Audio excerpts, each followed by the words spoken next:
When you're going through hell and everything is going against you, the easiest thing in the world to do is to start thinking negative. It's easy to go through life holding on to things that are weighing us down. Guilt, resentment, doubt, worry. The problem is when we allow these things in, they're taking up space for the good things that should be there. Imagine your life is like a container. You were created to be filled with joy, peace, confidence, creativity. But if you allow worry in, it pushes out the peace. There's not space for both. You can't go above 100%. You have a limited amount of room. If you allow guilt to take up space, that's space that you don't have for the confidence you need. Most people will let their present physical results control their way of thinking. They're emotionally involved in it. They think it's an accident that the same results keep reoccurring. That's no accident. If you've got a financial problem, if you've got a cash flow problem, if you've got a marital problem, that's what most people concentrate on. If a doctor takes a photograph of your body and then tells you you're sick and shows you you're sick, what's the person concentrate on? Sickness. What's the photograph prove? The photograph proves that the person has been concentrating on something wrong to move their body into that vibration. What should they do? They should ask for help. Where does it come from? There's only one source, and they see perfect health, or they see prosperity. But the cynics don't believe this. And it's a strange thing, the cynics don't get results either. Quit letting your present results control your thinking. Don't let life change your name. Don't let it change your name. Don't you be nasty just because they're nasty. Don't you be hateful just because they're hateful. Don't you be vengeful just because they're vengeful. Don't lose yourself in your situation. Don't let your situation eat up yourself. You've got to get grounded. You've got to train your mind to serve you. Meditation is one of the ways in which you can do that. Reading is one of the ways that you can do that. Listening to music is one of the ways that you can do that. Exercise is one of the ways in which you can do that. Things that you can do to still your mind, to clear your thoughts so you can think.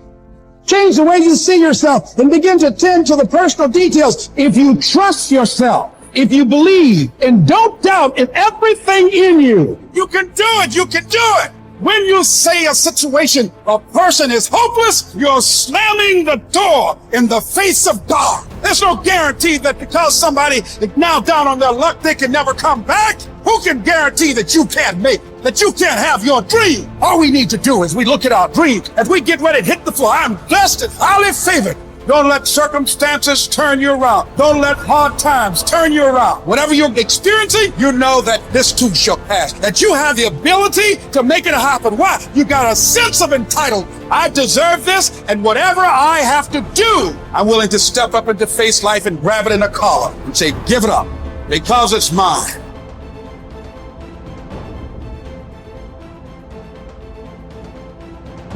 People think there is something called as negative thought and positive thought. They want to remove the negative thoughts and have only positive thoughts. For such people, I would ask them to just experiment for 10, 15 seconds. Let them forcefully remove one thought from their mind. For example, next 10 seconds, just don't think of a monkey. Try not to think of a monkey. For next 10 seconds, you will see you will be full of monkeys. So what I am saying is, this is the nature of your mind, because in this mind all the three pedals are throttle. There is no brake, there is no clutch. Whatever you touch, it will only go faster. In this kind of mind, people have been taught from moral teachers and religious teachers, do not think about bad things. Well, since then it's been a full-time job. So there is no way you can handle the mind like this. This doesn't need any great enlightenment. If you spend 2 minutes with your eyes closed, you will realize you cannot do anything forcefully with this mind. So, I want to remove negative thoughts. Do not ever go in this direction, because what you want to remove will become your quality. Always you will be on it. So, what should I do? The thing is this: without understanding the fundamental mechanism of this mind, because our mind Human mind is the most sophisticated computer on the planet. Even all the supercomputers have come out of this. When this is the case, is it not important that we understand the mechanics of how it functions? One simplistic aspect of how it functions is there are no subtractions and divisions in our mind. There is only addition and multiplication. If you try to do something with it, it will say one more. If you try hard, it will multiply into many more. In this mind, you don't try to identify what is positive, what is negative, and try to remove it. First of all, one needs to understand this mind of yours. This body of yours is supposed to serve you. The life that you are is important. Body and mind are vehicles that must serve us. If you sit in a vehicle, it must go where you want to go. If it goes to its own destination, what is the point of such a vehicle? It's just a nuisance. Right now, most human beings are unfortunately experiencing this fantastic possibility of human mind as a nuisance, as a troublesome thing. Well, this is the most beautiful thing you have. There is something called as you which exists. This is not a composite of all your thoughts and emotions and physiological processes. Beyond that, there is you. If you close your eyes, even if you cannot see anything, you're still there. It is through the window of your eyes that you are looking out. But if you close your eyes, it doesn't mean that you don't exist. You still exist. So beyond your thought, you still exist. Beyond your emotion, you still exist. So that you, the life that you are, this has to come into your experience. Why is it that you're not allowing that to come into your experience, which is the most significant aspect of who you are? Who you are right now, the most significant aspect is you and me are alive right now. This is it. What I'm thinking, what you're thinking is not the important thing. We are alive right now. That is the important thing. So it is important that you focus on this fundamental sense of aliveness within you. And then you will see there is a natural distance between you and your thought process. Once there is a distance between your psychological process and your physiological process, this is the end of suffering. Because there are only two kinds of suffering that human beings go through: physical suffering and mental suffering. Once you create a little space between you and your mind, between you and your body, this is the end of suffering. This is something every human being has to experience and know, otherwise thinking, I will just remove negative thoughts and I will have positive thoughts. All the best, it's not going to work. 100% it's not going to work, because nobody can remove it. They can avoid it for some time. So when negative thoughts come, you say whatever you want, but this is just avoiding, it's not gone. The moment you stop that, it will pop back with great force. Otherwise, it will come back in your dreams. So it's very important, first of all, you need to understand your anger, your resentment, your fear, your anxieties, the negativity that you generate. Generally resentment, anger, it is always directed towards somebody. But we need to understand this is poisons that we are drinking and expecting somebody else to die. Fortunately, life doesn't work like that. If I drink poison, I die. If I drink poison, you don't die. So we need to understand this. When I say poison, today you can have yourself chemically analyzed right now. What is your blood work? What it says, 5 minutes of intense anger. Check your blood work and see. There will be lots of negative elements in it. Literally, you're poisoning yourself. So do you want to poison yourself? Definitely not. Now the very question is coming from certain helplessness. What shall I do? Don't do anything.